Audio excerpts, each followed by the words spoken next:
우리 또 초등부 아이들이 아멘을 힘차게 뭔가 거래가 있는 것 같습니다, 여러분. 그렇죠? 앞에서 아멘을 하면 내가 뭘 주겠다. 그런 거 혹시 아니죠? 여러분, 네, 귀한 은혜 감사합니다. 초등부가 많은 은혜를 받고 온 것 같습니다. 아무래도 집회에서 많은 은혜를 받고 온 것 같아요. 자, 여러분, 오늘 말씀에서 맹인, 앞이 보이지 않는 맹인 바디메오가 등장을 합니다. 앞을 보지 못하는 이 바디메오의 짧은 이 이야기를 보면서 하나님이 무엇을 말씀하시고 있는가를 함께 한번 우리 보려고 합니다. 자, 오늘 마가복음 10장 46절을 먼저 한번 우리 읽어보죠. 같이 한번 읽어보겠습니다. 시작. 그들이 여리고에 이르렀더니 예수께서 제자들과 허다한 무리와 함께 서 나가실 때에 디메오의 아들인 맹인 거지 바디메오가 길가에 앉았다가. 아멘. 예수님은 지금 최종 목적지가 예루살렘을 향해서 가고 있습니다. 왜 예루살렘으로 향해서 가시냐면 십자가를 지시기 위해서 가시는 여정에 있는 거예요. 근데 그 십자가를 지시는 과정, 그 십자가를 지기 위해 가시는 여정 가운데 지금 여리고에 지금 들어가 계시는 거죠. 여리고라고 하는 이 도시의 이름의 뜻은 향기의 마을이란 뜻이에요. 향기의 마을. 또 장미의 마을 이런 뜻도 있습니다. 그래서 이 도시가 아마도 꽃이 많아서 향기가 그렇게 진동했던 아름다운 마을이었겠구나 하고 추측해 볼 수가 있습니다. 또 이 여리고가 굉장히 부유한 마을이었습니다. 부자들이 많이 사는 이 도시였어요. 부자들이 많이 살다 보니까 그 여리고로 들어가는 입구에 강도들이 많이 있었습니다. 강도들. 돈 내라! 하고 이렇게 훔치는 강도들이 여리고로 들어가는 입구 쪽에 많이 있었습니다. 그래서 이곳에 들어가려면 위험을 감수해야 되는 그런 일도 벌어지는 그런 도시였습니다. 이런 도시에 예수님이 지금 들어가 계시는 거예요. 여기에 들어가셔가지고 복음을 전파하시고 이제 나가시는 과정 가운데에 길가에서 바디메오라고 하는 사람을 만나게 됩니다. 바디메오. 자, 바디메오의 이름의 뜻, 오늘 말씀에 나옵니다만은 바라고 하는 건 아들이라고 하는 뜻입니다. 뭐라고요? 아들. 바디메오는 무슨 뜻일까요? 아까 읽었는데, 그죠? 눈치가 있는 분들은 빨리 46절을 보시면 그 뜻을 알 수 있어요. 바는 아들이란 뜻입니다. 그러면 바디메오는 무슨 뜻일까? 디메오의 아들이란 뜻이에요. 그러니까 여러분, 이름이 없죠. 별칭처럼 지금 불리고 있습니다. 그러니까 이 사람의 어느 정도의 신분을 나타내고 있어요. 귀족이나 어떤 고위층 간부가 아니라 천한 한 평민에 불과했던 신분을 가지고 있는 것을 알 수 있습니다. 디메오의 아들이구나. 이런 별칭처럼 불리는 그런 사람이었습니다. 근데 디메오라는 이름의 뜻이 조금 여러분 의외입니다. 혼돈, 불결 이런 뜻이에요. 혼돈, 불결. 그러니까 혼돈과 불결함의 어떤 그런 자녀라고 하는 그런 뜻을 가지고 있어요. 그래서 학자들이 추측하기로는 아무래도 이 사람의 삶에 대한 이야기가 이름에 녹아져 있을 것이다라고 추측해 보고 있습니다. 그러니까 바디메오의 삶이 어떠했다는 것이 짐작이 되죠. 평안하고 그리고 잘 살았던 그런 바디메오의 삶이 아니라 오늘 보았듯이 맹인, 앞이 보이지 않고 거지였답니다. 가난하고 앞이 보이지 않는 장애를 가지고 있는 그런 삶을 살았다. 그럼 이 사람의 삶이 탄탄대로가 아니었겠죠. 고난과 아픔의 연속이었을 거예요. 그러면 이 바디메오를 통해서 우리 예수님은 뭘 이야기해주고 싶은 것일까? 자, 46절과 47절을 같이 한번 우리 읽어보죠. 46절, 47절, 자, 시작. 그들이 여리고에 이르렀더니 허다한 무리와 함께 여리고에서 나가실 때 디메오의 아들 맹인 거지 바디메오가 길가에 앉았다가 나사렛 예수시란 말을 듣고 소리질러 이르되 다윗의 자손 예수여 나를 불쌍히 여기소서 하거늘. 아멘. 자, 맹인 바디메오가 지금 눈이 안 보이지만 이게 지나가는 사람들의 얘기를 들어보니까 지금 누가 지나간대요? 예수님이 지나간대요. 자, 여러분 같으면 어떻게 하시겠습니까? 질문을 하면 좀 답을 이렇게 하시면 좋은데, 여러분 같았으면 어떻게 하시겠어요? 체면 불사하고 뭐를 해야 됩니까? 소리 질러가지고 세워야죠. 오늘 바디메오도 마찬가지였어요. 이번 기회가 아니면 이분을 만날 기회가 없을 수도 있거든요. 그러니까 이 기회를 틈타서 소리를 지릅니다.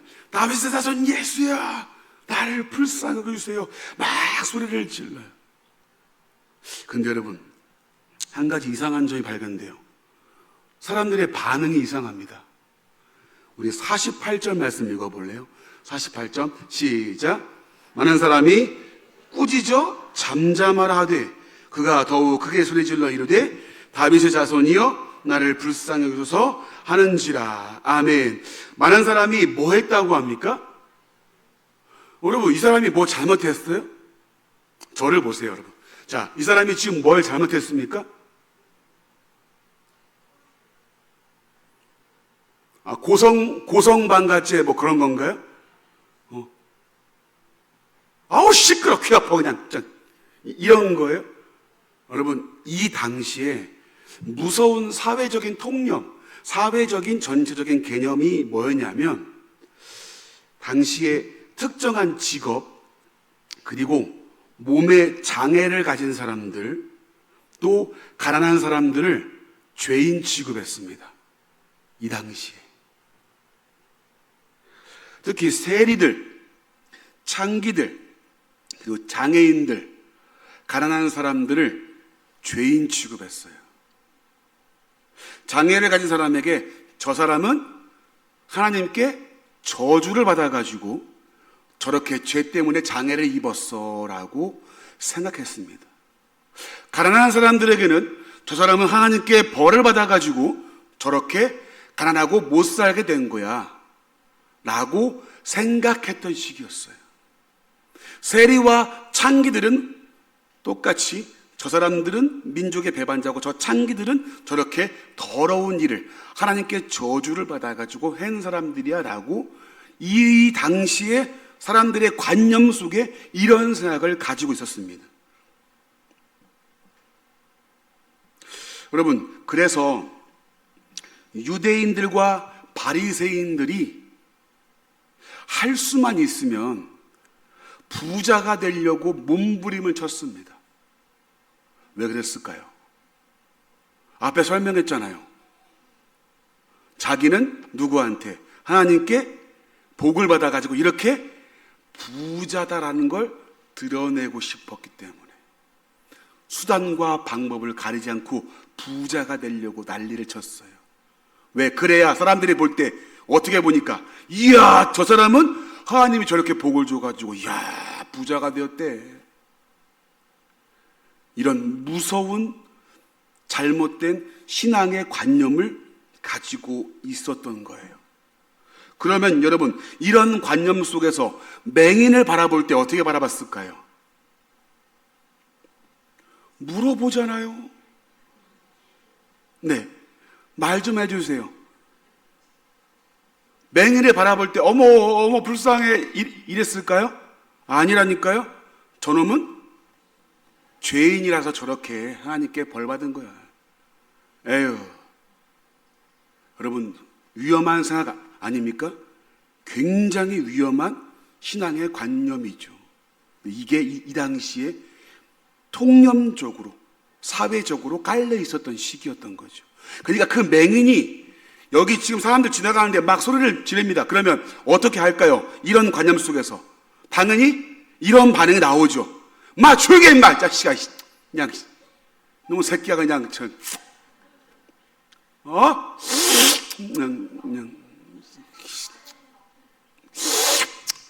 그냥 눈도 안 보이고 이렇게 되게 난 역시 초등부 스타일이에요, 여러분. 고마워요. 우리 청아들도 반응을 안 해주는데 우리 자, 여러분, 이런 관념 속에서 이런 반응을 했던 거죠. 그래서 예수님이 지나가면서 소리를 치니까 조용히 하라고 다그치는 장면이 나옵니다. 입을 막고 철저하게 공동체에서 배척시키는 거죠. 자신들이 만들어낸 통념을 가지고, 자기들이 만들어낸 종교적인 기준을 가지고 사람들을 정죄했던 시기였다고요. 무섭습니다. 그래서 자기들 공동체에는 아예 끼지도 못하게 만들어버린 거죠.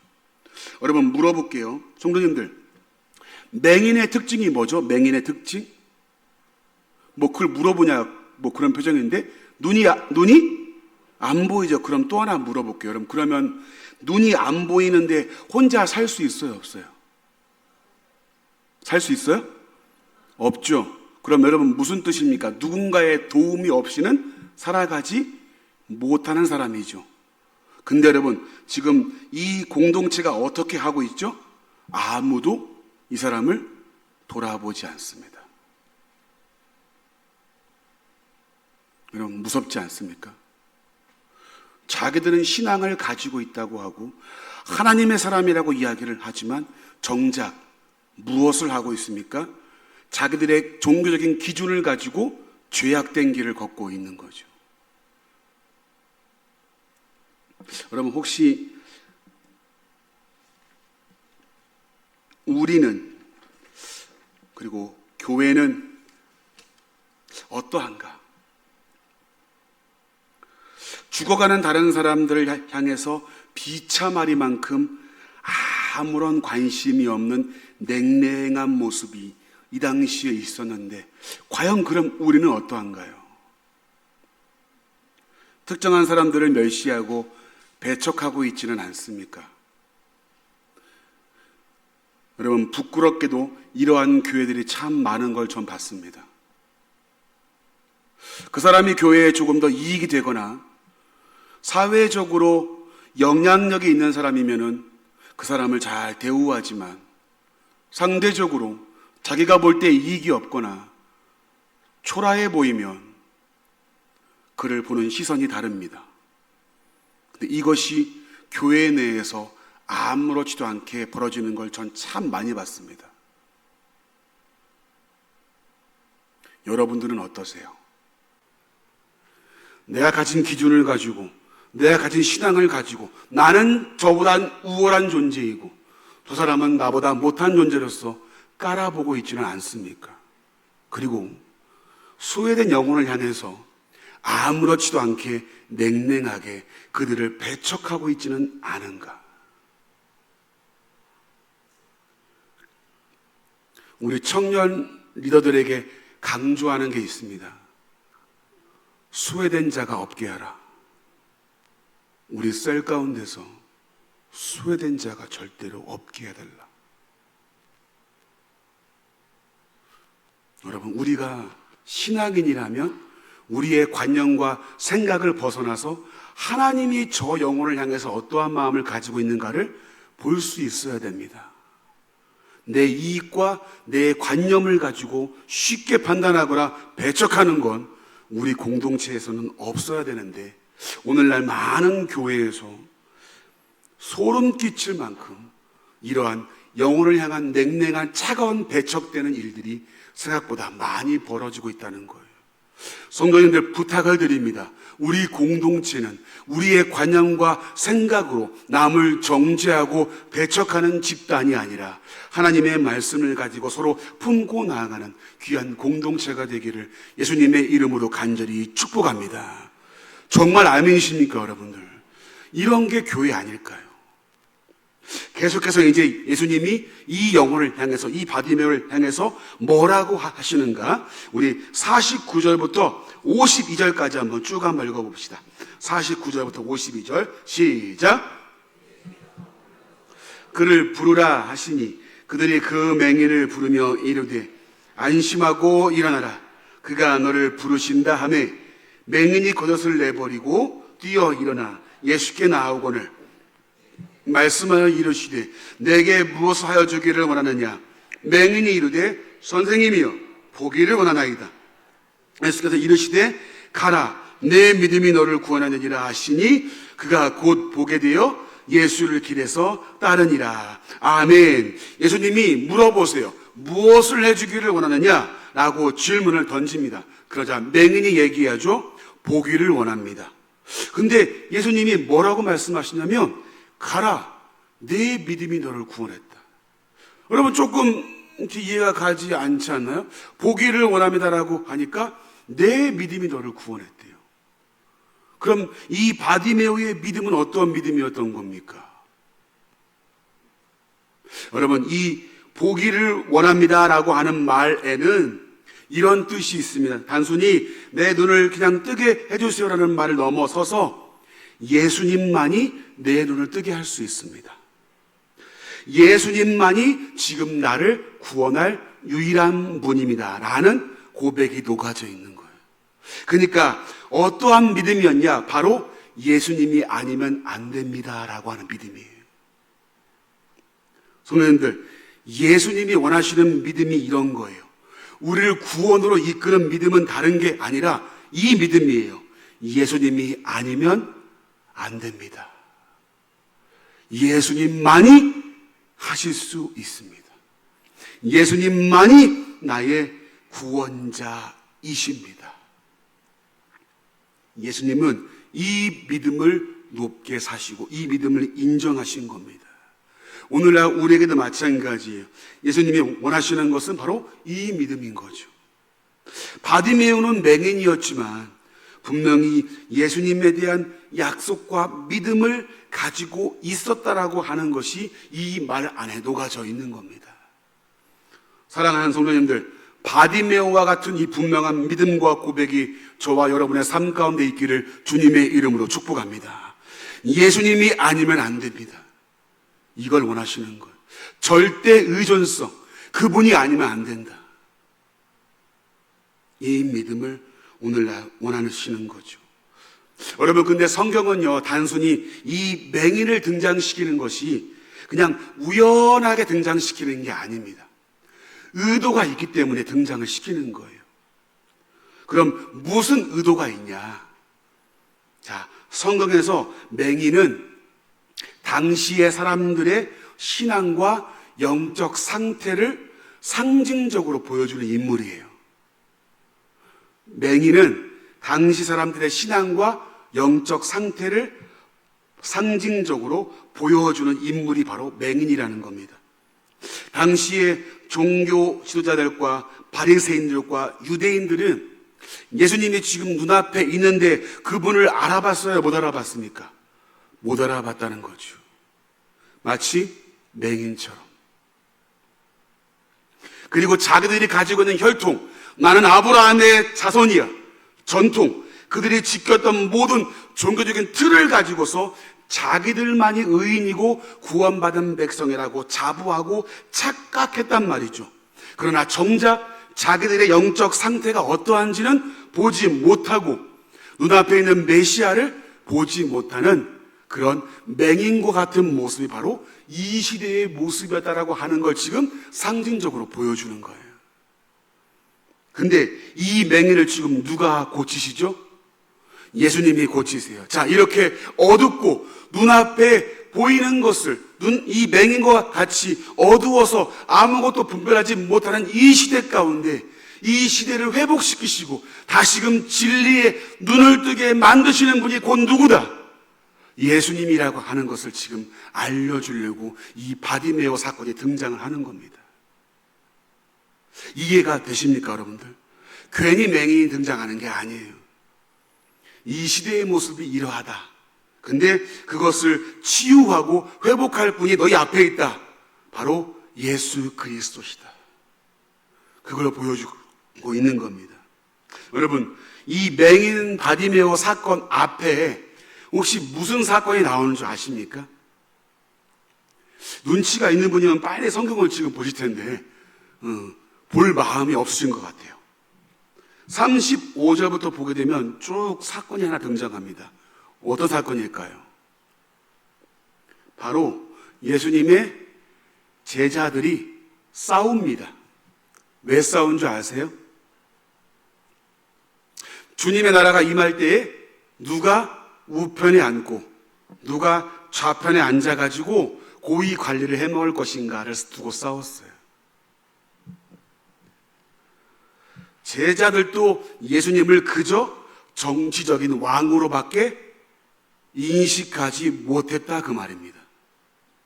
정치적인 왕, 우리를 로마의 압제에서 건지고 우리를 굶주림과 환난 가운데서 건져서 풍요롭게 만들어줄 정치적인 왕으로만 생각했기 때문에 이 우편에 앉을 것인가 좌편에 앉을 것인가 그걸 가지고 싸웠단 말이죠.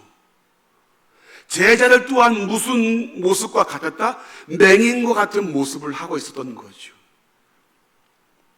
예수님을 곁에 두고도 그분이 누구인지를 못 봤습니다. 그게 이 시대의 모습이었다고요. 근데 여러분, 이 시대의 모습에 이 사람들의 모습이 곧 우리의 모습과도 같습니다.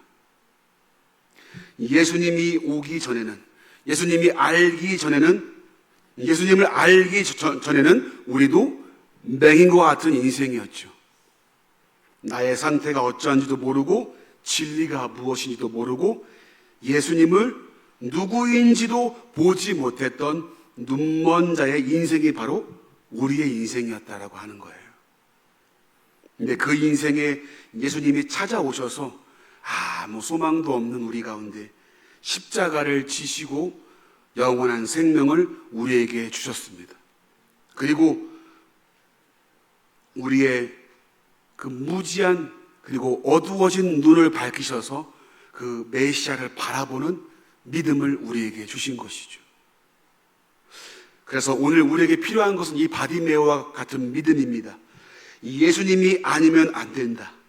예수님만이 나의 구원자시고 내 인생의 구주시라고 하는 이 고백이 우리 가운데 넘쳐나서 그분을 똑바로 바라보고 그분을 인식할 수 있는 눈이 우리 가운데 있기를 바라시는 이 말씀이 우리 삶에 적용되어야 함을 우리가 이 말씀을 통해서 알 수가 있습니다.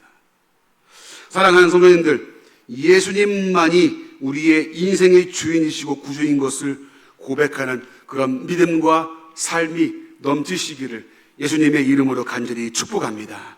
이제 바디메오가 어떻게 되었는지 한번 보겠습니다. 우리 52절 한 번 더 보고 마칩니다. 52절 말씀. 자, 시작. 예수께서 이르시되 가라, 내 믿음이 너를 구원하느니라 하시니 그가 곧 보게 되어 예수를 길에서 따르니라. 예수를 길에서 뭐하니라? 따르니라. 예수께서 이르시되 가라, 내 믿음이 너를 구원하느니라 하시니 그가 곧 보게 되어 예수를 길에서 따르니라. 이제 예수를 따라가는 인생으로 바꿔집니다. 바디메오의 인생의 가치관이 달라집니다. 그의 인생의 주인이 바뀝니다. 이제 예수님을 보고 인생의 방향을 예수님께 돌리게 되었습니다. 이게 오늘 사건의 마지막 모습입니다. 그 밝히신 눈을 가지고 이제 예수를 따라가는 그분이 누구인지 알게 되었습니다. 그분이 내 인생의 주인인 것을 알게 되었어요. 그분이 아니면 나는 살 수 없는 존재라는 것을 알게 되었어요. 그래서 그분을 똑바로 바라보고 이제 그분을 따르는 인생으로 인생의 방향을 바꾸게 된 거죠. 사랑하는 성도님들, 저와 여러분도 이러하기를 소원합니다. 우리의 가치관과 인생의 방향이 다른 무언가에서 오직 예수의 길을 함께 따라갈 수 있는 저와 여러분 다 되시기를 예수님의 이름으로 간절히 축복합니다. 인생의 방향을 알지 못하는 맹인의 인생을 이제 벗어나서 이제 그분을 바라보고 이분이 나의 인생의 주인이시구나 하는 걸 인지하면서 그렇게 그분을 따라갈 수 있는 것, 그런 믿음과 삶, 오늘 예수님이 이 사건을 통해서 우리에게 알려주고 원하시는 삶의 모습이라고 하는 겁니다. 여러분, 말씀 마칩니다. 오늘 예수님은 바디메오의 눈을 고치십니다. 그리고 아무도 돌보지 않는 이 맹인을 고치시면서 맹인과 같이 자기 자신들의 상태를 보지 못하고 진리를 따르지 못하는 어두워진 그 시대를 회복하실 분이 오직 예수님이라는 것을 우리에게 알려주고 계십니다. 사랑하는 성도님들, 우리를 회복시키고 구원하실 분은 오직 예수님밖에 없는 줄 믿으시기 바랍니다. 이 분명한 믿음을 가지고 함께 돌보고 함께 예수님의 길을 따라갈 수 있는 우리 영화교회 모든 공동체가 다 되시기를 예수님의 이름으로 간절히 축복합니다. 기도하겠습니다. 하나님.